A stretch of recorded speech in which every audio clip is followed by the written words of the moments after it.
السلام علیکم ورحمۃ اللہ تعالی وبرکاتہ۔ ناظرین، ایک بار پھر میں رمضان اسپیشل پروگرام میں ایک نئے مضمون کے ساتھ حاضر آیا ہوں۔ اللہ تبارک و تعالی ہماری اس کوشش کو قبول فرمائے اور میرا یہ مضمون آپ تک جب پہنچے تو میں چاہوں گا اللہ تعالیٰ آپ کو بھی عمل کی توفیق عطا فرمائے۔ آج سورہ بقرہ کی آیت نمبر 172 اور 173 یہ دو آیت شریفہ کے حوالے سے کچھ مختصراً کلام مجھے کرنا ہے۔ آئیے پہلے آیت شریفہ اور اس کا ترجمہ اور کچھ مشکل الفاظ کے حوالے سے ہلکی تشریح دیکھتے ہیں، پھر مزید کلام کی طرف بڑھتے ہیں۔ اعوذ باللہ من الشیطان الرجیم، بسم اللہ الرحمن الرحیم۔ یا ایہا الذین آمنوا کلوا من طیبات ما رزقناکم واشکروا للہ ان کنتم ایاہ تعبدون۔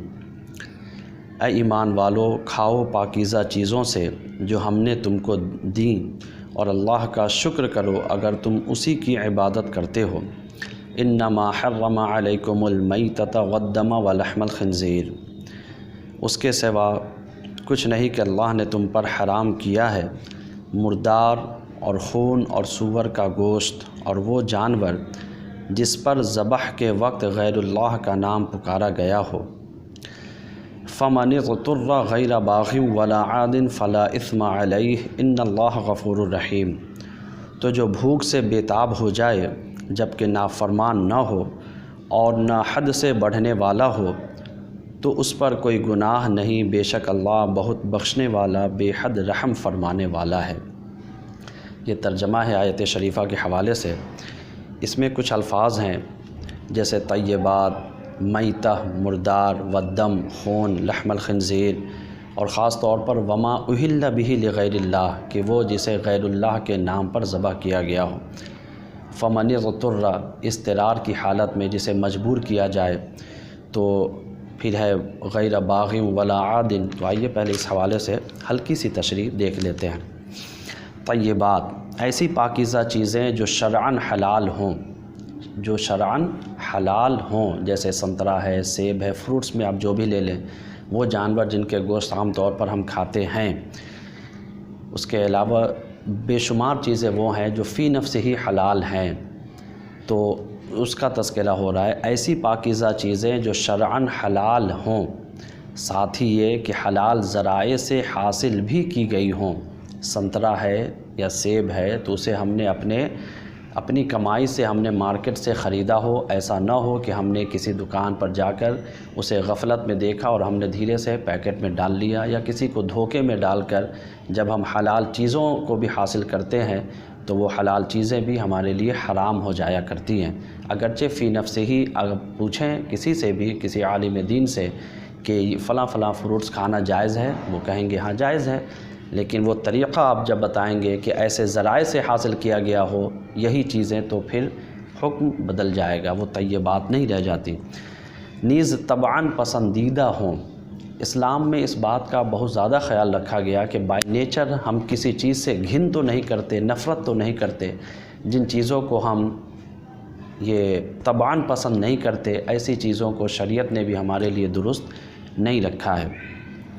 حرام کسے کہتے ہیں؟ حرام وہ چیزیں جن کا استعمال اللہ یا اس کے رسول صلی اللہ علیہ وسلم نے ممنوع قرار دیا ہو۔ ایک طرح سے یہ تعریفات ہے۔ میتہ مردار جانور، وہ کیا ہے؟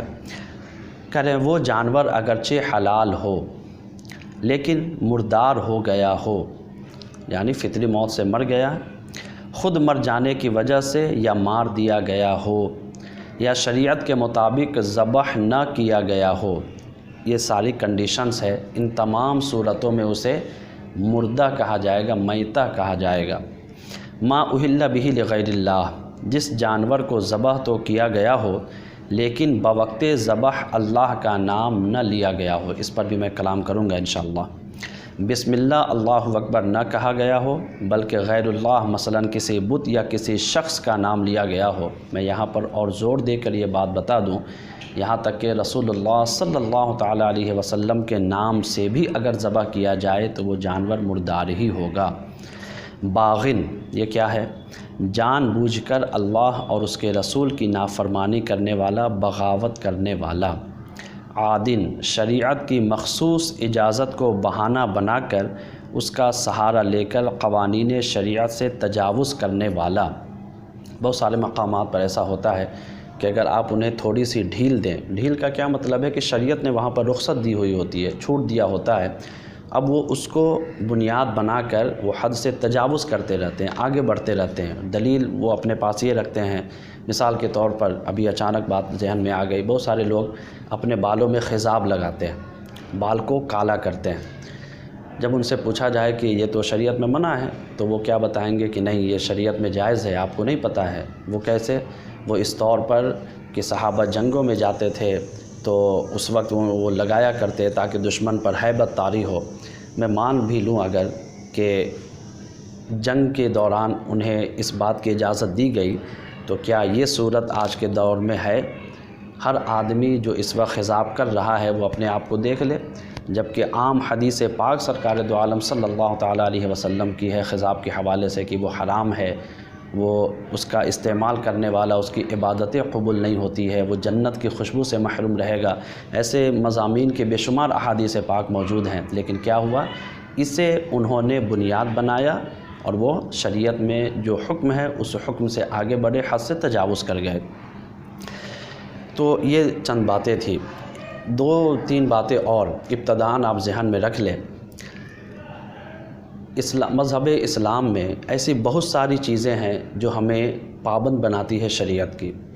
ہماری زندگی کا ہر لمحہ، ہر سانس ہمارے لیے ایک آزادی کے طور پر نہیں بلکہ اس آئینے میں جو شریعت نے ہمیں ایک رول دیا ہے اس کے آئینے میں ہمیں گزارنا ہوتا ہے۔ بسا اوقات ہمیں دین سے صحیح طور پر وابستگی نہیں ہوتی تو ہم مذہب اسلام پر یا اس کے قوانین پر ہم سوال اٹھانا شروع کر دیتے ہیں کہ ہم آزاد پیدا ہوئے، ہماری آزادی ہونی چاہیے۔ بلا شبہ اللہ تبارک و تعالیٰ نے آپ کو اتنی ساری آزادی دے دی ہے جس کے سے زیادہ آزادی کی شاید کسی انسان کو ضرورت نہیں ہے۔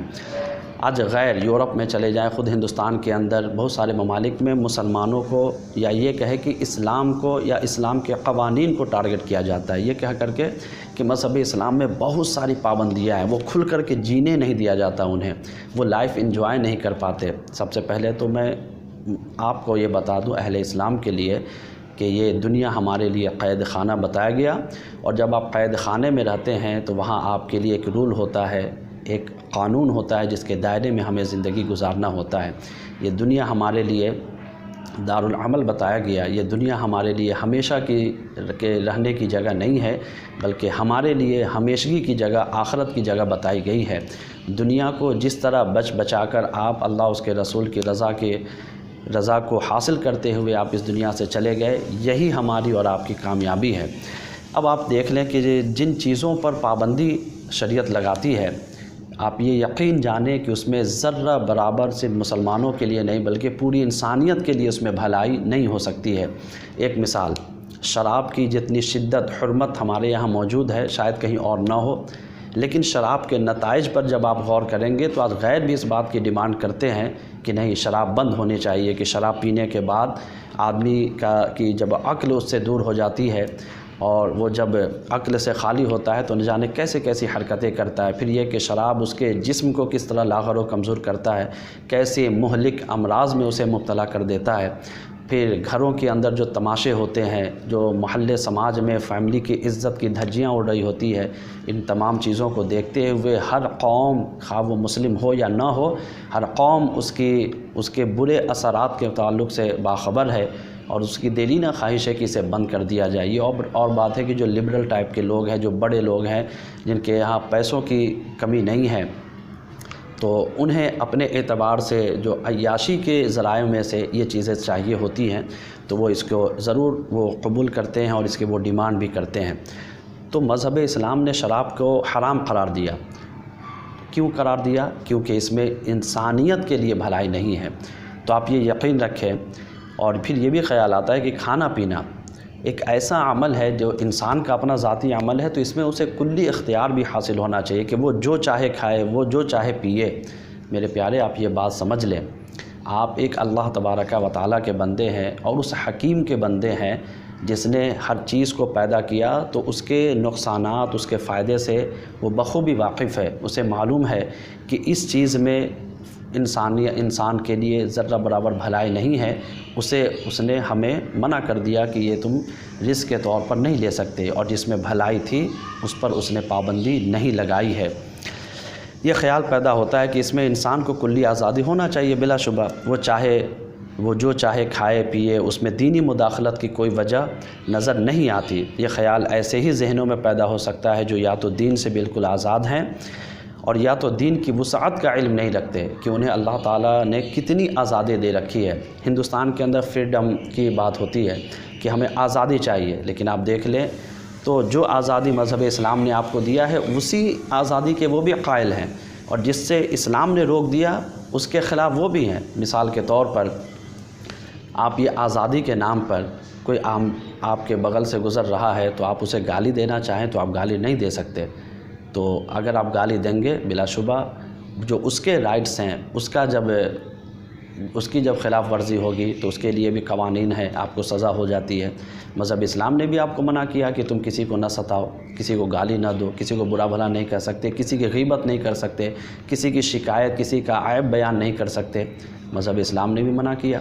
آپ فریڈم کی آڑ میں کسی کے بیڈ روم میں جانا چاہیں تو یہاں کے قوانین یا دنیا کا ہر آدمی اسے ناپسند کرے گا۔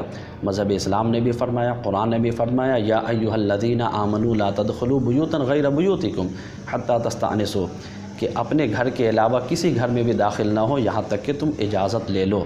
بتانا یہ ہے میرے پیارے کہ فریڈم جتنی ہونی چاہیے تھی وہ مذہب اسلام نے آپ کو دے دی ہے، اس سے زیادہ آزادی ہمارے لیے، انسانیت کے لیے خطرہ ہے، اور ایسی آزادی ہمیں نہیں چاہیے۔ غذا کا معاملہ یہ ہے، غذا جو ہم لیتے ہیں وہ ہمارے اخلاق پر، وہ ہمارے عادات و اطوار پر بھی اثر انداز ہوتا ہے۔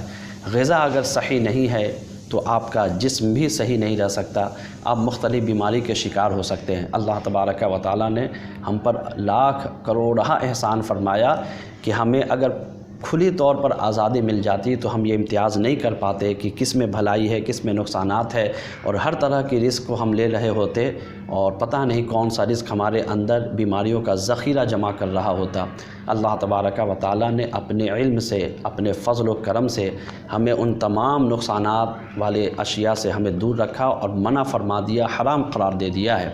رزق کا معاملہ آپ ان تمام جانوروں کو دیکھ لیں جسے ہم نہیں کھاتے، جس پر ہمارے لیے پابندی عائد کر دی گئی ہے۔ آپ دیکھ لیں، بسم اللہ اللہ اکبر پڑھ کر اگر آپ ذبح کر دیتے ہیں وہ پاک تو ہو جاتا ہے، چونکہ دم مسفوح جو ہے وہ باہر نکل آیا، اس کے باوجود اس کا گوشت کھانا ہمارے لیے حرام ہے۔ کیوں؟ اس لیے کہ ہر جانور کے پیچھے، ہر چیز کے پیچھے الگ الگ ریزنز موجود ہیں۔ جو حیوان مفترس ہے، جو جنگلی درندے جانور ہے، وہ نہیں کھا سکتے آپ۔ کیوں؟ اگرچہ بسم اللہ اللہ اکبر پڑھ کر آپ نے ذبح کر دیا، کیونکہ ان کی درندگی جب آپ اس کا گوشت کھائیں گے تو انسان کے نیچر پر، انسان کے عادات و اخلاق و اطوار پر بھی پڑتے ہیں، اسی لیے شریعت نے منع فرمایا۔